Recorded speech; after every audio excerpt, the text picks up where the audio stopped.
While in closed session, Council reviewed a report related to the acquisition of land for the Southern Operations Center.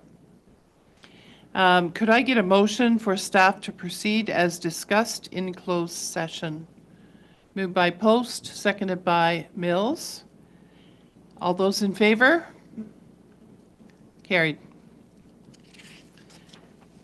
Moving to number 16, may I have a motion for bylaw 2025-25 to be read a first, second, and third time and enacted? Moved by Garrett's, seconded by Post. All those in favor? Carried. Okay. Other business.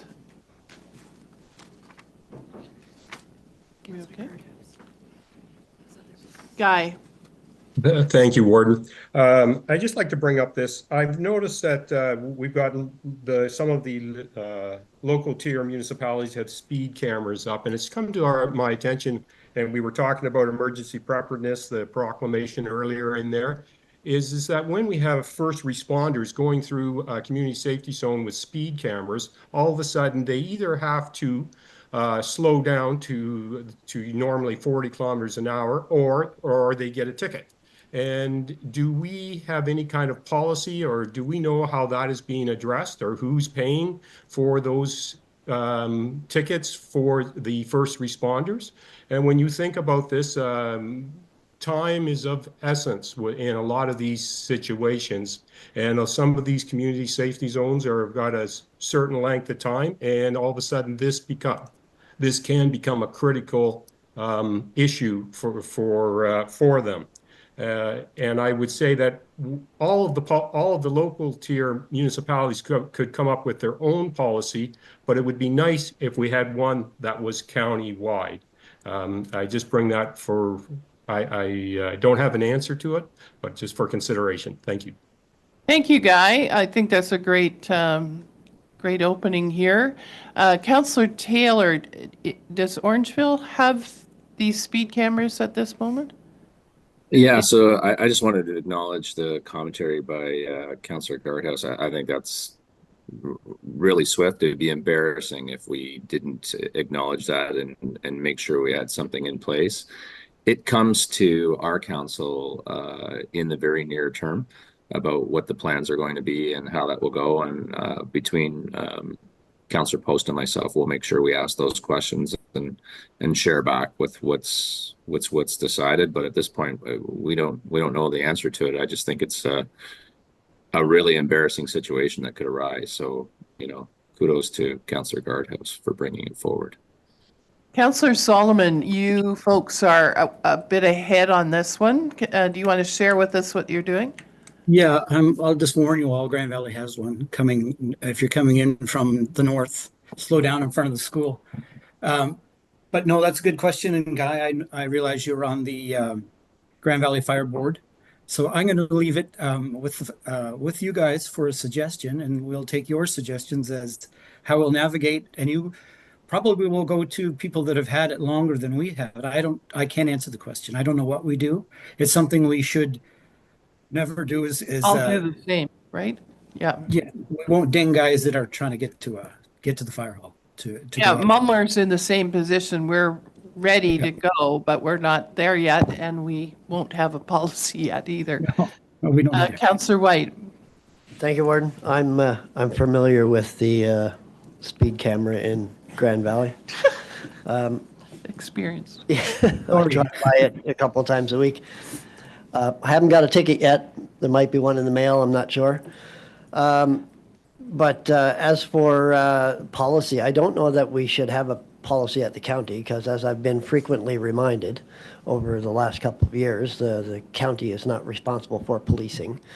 And therefore, I would recommend that if we wanted to have policies, it should go to the police services boards, which there are fewer than we used to have, and could probably be discussed at the Joint Police Services Board and recommended to a similar or a strategic forum could be recommended to each of the 8 municipalities.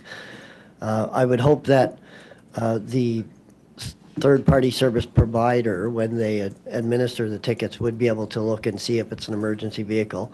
And, the question would be then, were their lights on or were their lights off when they went through the camera? Anyone else? Shelburne. Walter? Yeah, Okay. Shelburne, basically, we have a policy, basically has been developed by staff because we have the cameras coming in the very near future. And I kind of agree with what Darren has said. We are going to be looking at the emergencies, like fires, police, and ambulance. If they're on an emergency call, shouldn't be getting a ticket. And staff has looked at that and wrote it into the policy, basically. So I agree with Darren. It is a lower tier issue because we're the ones putting the cameras in, so we need to deal with that issue. James?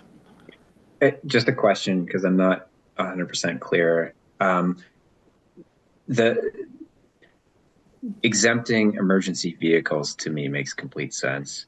But was there conversation a moment ago about people who are traveling to the fire hall? So firefighters that have their green lights on that might be traveling at a higher rate of speed to get to the fire hall, like would they be exempted as well? And how would that work? Because they're going to be in their private vehicles.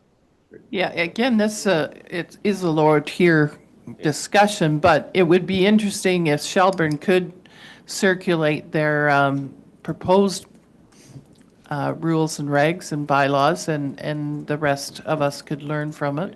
Councillor Garretts. Yes, this came up at the Grand Valley Fire Department meeting last night.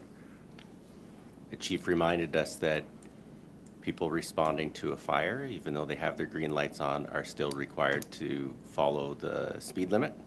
So we were not suggesting to Grand Valley that they exempt anybody in their personal vehicles. So.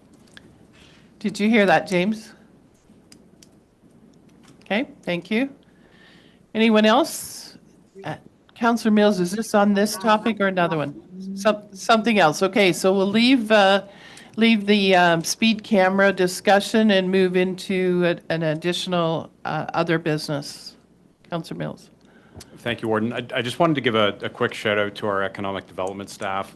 The Warden and I were honored yesterday to be able to take part in our first ever investors tour of Dufferin County. We had about 45 participants, I think, in total. It was a long day, but I think it was productive. We started at Hockley Valley with a breakfast, and then took a bus tour throughout much of the county. Went to the museum, Maple Grove Farm, Mansfield Outdoor Center, Athletic Institute, downtown Orangeville, Adamo Winery, and then ended up back at Hockley Valley. And I understand it was funded through a RED grant, so it didn't really, hit the county budget per se.